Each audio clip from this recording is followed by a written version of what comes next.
జరగాలని ఆ ఆలోచన ఆయనకి ఏనాడు లేని పరిస్థితి ప్రస్ఫుటంగా కనిపిస్తూ ఉంది. ఈ రాష్ట్రానికి ముఖ్యమంత్రి హోదాలో చంద్రబాబు నాయుడు మొదటి నుంచి అధికారుల యొక్క ఆత్మస్థైర్యాన్ని దెబ్బతీసే విధంగా, ముఖ్యంగా పోలీసు యంత్రాంగాన్ని ఆత్మస్థైర్యాన్ని దెబ్బతీసే విధంగా ఒక పథకం ప్రకారం వ్యవస్థల్ని నీరుగార్చుకుంటూ వచ్చాడు. అవసరమైతే ఎన్నటువంటి పోలీసు అధికారుల్ని తన వ్యవస్థలో ఉన్నటువంటి మీడియా వ్యవస్థ ద్వారా అభూత కల్పనలు, వారిని నిర్వీర్యం చేసే విధంగా, మోరల్గా వీక్ అయ్యే విధంగా మరి కథనాలు రాయించటం, తర్వాత ఒక పరిస్థితి ప్రకారం వారి మీద వేటు వేయటం, ఈ విధంగా పోలీసు వ్యవస్థను పూర్తిగా నీరుగార్చేసినటువంటి పరిస్థితి ఆంధ్రప్రదేశ్లో చూస్తూ ఉన్నాం. ఈ మధ్యలో చంద్రబాబు గారు అధికారంలోకి వచ్చిన తర్వాత 16 మంది పైగా ఐపీఎస్లకు పోస్టింగ్లకు సంబంధించి లేకుండా చేశారు. నిజాయితీగా పనిచేసిన అధికారుల్ని విధులు బాధ్యతలు లేకుండా చేసి ఒక ప్రక్కన పెట్టినటువంటి పరిస్థితి. దీని ద్వారా రాష్ట్ర వ్యాప్తంగా ఒక ఆలోచన, చంద్రబాబు గారికి వ్యతిరేకంగా ఎవరన్నా ఉంటే వాళ్ళ గతి ఇంతే అనే విధంగా వాయిస్ వచ్చే విధంగా చేసినటువంటి పరిస్థితి. చంద్రబాబు గారు చెప్పిందే వేదం, టీడీపీ నాయకులు చెప్పిందే వేదం, లేకపోతే అదే చట్టం అనే విధంగా కూడా ఈరోజు రాష్ట్రంలో రాజ్యం వెళ్తున్నటువంటి పరిస్థితి రాష్ట్రంలో చూస్తూ ఉన్నాం. దీని ఫలితంగా వైఎస్ఆర్సీపీ శ్రేణులపైన, టీడీపీకి గిట్టని వారిపైన, సామాన్యులపైన దాడి, దౌర్జన్యాలు, ఆస్తుల ధ్వంసం, లేకపోతే హత్యలు జరుగుతూ ఉన్నా ఎవరు పట్టించు. దానికి కారణం చంద్రబాబు గారు పంపిన సందేశం. దానివల్ల పోలీస్ వ్యవస్థ క్రియాహీనంగా మారిపోయినటువంటి పరిస్థితి ఈ రాష్ట్రంలో చూస్తూ ఉన్నాం.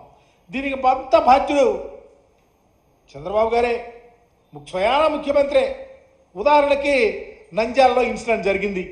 నంద్యాల సమీపంలో సీతారాంపురంలో సుబ్బారాయుడు హత్య, అయ్యా నన్ను చంపేస్తూ ఉన్నారు, నా పోలీసులు సపోర్ట్ కావాలి, నన్ను రక్షించందని గగ్గోలు పెడితే ఆయన ఉన్న ప్రాంతం ఎంత దూరం, పోలీసు జిల్లా యంత్రాంగానికి 15 కిలోమీటర్ల దూరంలో ఉంటే ఒక్క పోలీసు కూడా వెళ్ళాల.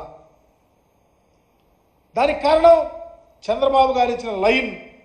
ఏం చేస్తే ఏం జరుగుతుందో, చివరికి మా మీదకేమొస్తుందని పోలీసులు భయపడి ఇలాంటి దురాఘాతాలు కూడా ఈ రాష్ట్రంలో జరుగుతున్న తీరు చాలా బాధాకరం. నిజంగా వ్యవస్థ ఒక ప్రక్కకి వెళ్ళిపోతూ ఉన్నా నిమ్మకు రేనెత్తినట్టు అధికారాన్ని నడిపే వ్యక్తి తనకు కావలసిన విధంగా ఈరోజు ఈ రాష్ట్రంలో పరిపాలన చేస్తూ ఉన్నాడంటే ఎంత బాధ్యతారాహిత్యంగా ఉన్నాడో దీనికి కారణం ఈ రాష్ట్ర ముఖ్యమంత్రి కాదా అని నేను అడుగుతా ఉన్నా. నేను ఇలాంటి చంద్రబాబు నాయుడు గారు ఇలా తప్పుడు సంకేతాలు, తన మాట వినని ఐఏఎస్ ఐపీఎస్ అధికారుల మీద వాళ్ళ ప్లాన్ ప్రకారం వారిని బ్యాట్ చేస్తూ భయభ్రాంతులు చేస్తున్న తీరు ఈ రాష్ట్రంలో కాదు, నిజంగా దేశంలో ఉన్నటువంటి ఈ పోలీసు ఐఏఎస్ ఐపీఎస్ అధికారుల వ్యవస్థకు కళంకితమయ్యే పరిస్థితి వస్తూ ఉంది. దానికి హాజ్యుడు చంద్రబాబు నాయుడు గారు అని చెప్పడానికి ఏమాత్రమూ వెనుకాడుస్తుంది. ఈ విధంగా చేయటం వల్ల, ఈ విధంగా వ్యవస్థ నడపటం వల్ల ఈ రాష్ట్రంలో రాజకీయ కక్షలతో ఒక ప్రక్క తలలు తెగిపడుతున్నా, మానభంగాలు జరుగుతూ ఉన్నా, ఏం జరుగుతూ ఉన్నా ఈ రాష్ట్రంలో నిమ్మకి నీరెత్తినట్టు వ్యవస్థలు ఆగిపోయి కళ్ళు లేని కబోజుల్లాగా ఉంటే ఈ విధంగా ఏమనుకోవాలి. చివరికి ప్రజలను రక్షించాల్సినటువంటి పోలీసులే ఈరోజు తమకు తాను రక్షించుకోవటానికి చివరికి ఆత్మరక్షణలోకి వెళ్ళిపోయారంటే దీనికి బాధ్యత చంద్రబాబు గారి యొక్క ఆలోచన సరళి, ఆయన పరిపాలన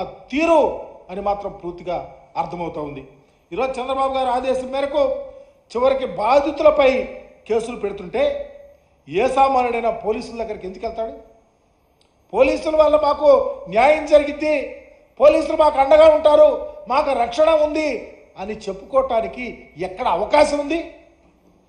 దాడులు, అఘాయిత్యాలు, అమానుషాలు, వెలివేతలు వీటన్నిటికీ కారణంగా చంద్రబాబు ప్రభుత్వం, చంద్రబాబు గారు నడుపుతూ ఉన్నారే. రాజ్యాంగం మీద, ఏ రాజ్యాంగమేనా?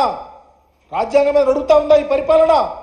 ఇది ఒక నారావారి రెడ్ బుక్ పరిపాలన కాదు అని అడుగుతా ఉన్నా. దీనికి ఎవరు సమాధానం చెప్తారు?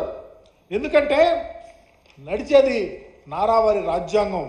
మాట వినని అధికారులపై చూపించిన శాడిజం, ఇంకా మాట వినకపోతే పరువు మర్యాదలను ప్రతిష్ట మంటగొల్పే విధంగా వారి యొక్క మీడియాలో రాయిస్తాం, ఒక కథనాలు రాయిస్తాం. ఆ కథనాలను ఆధారంగా చేసుకొని కక్షతో కార్పణ్యాలతో మీరు పనిచేసే తీరు ఈ రాష్ట్రంలో ఉన్న ఏ అధికారి, not only police, not only IAS IPS, ఏ అధికారి అయినా భయభ్రాంతులతో పనిచేస్తూ ఉన్నారే తప్ప మాకు బాధ్యత అని చేయటానికి అవకాశం లేని విధంగా పరిపాలన జరుగుతూ ఉంది అని చెప్పడంలో చాలా బాధపడతా ఉన్నా.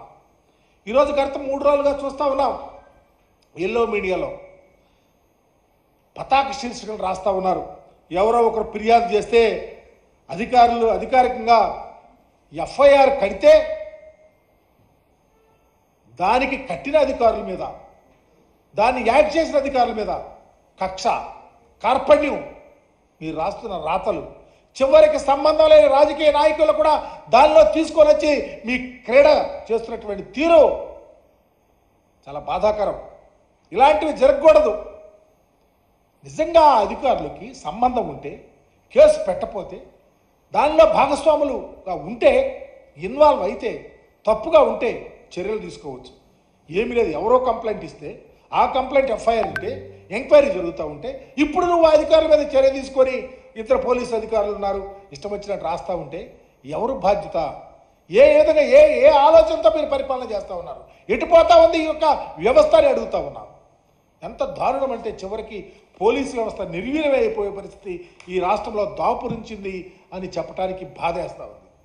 ఎంత దారుణం అంటే చివరికి టీడీపీ ఎమ్మెల్యేలకి, మంత్రులకి, వాళ్ళ భార్యలకి, నాయకులకి జిహజారా నాసింది వ్యవస్థలు. మీరు చూశారు.